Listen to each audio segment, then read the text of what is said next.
The Apple Watch Series 8 price starts at $399 for a 41mm GPS only model and $499 for the GPS plus cellular version. And the 45mm size meanwhile will start at $429 and go up to $529 for cellular support. There are two additional Apple Watch models to choose from this year, the $799 Apple Watch Ultra and $249 Apple Watch SE 2022. You might recall the Apple Watch SE started at $279.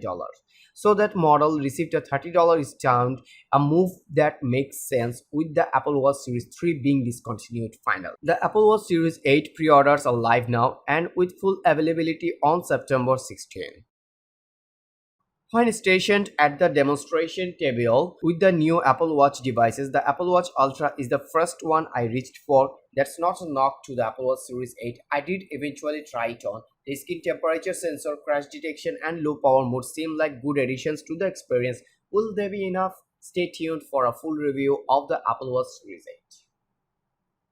That's all for today. Thank you for watching. If you like the video, feel free to share with your friends and keep watching Review Arena to get your top-notch day-to-day commodities reviewed.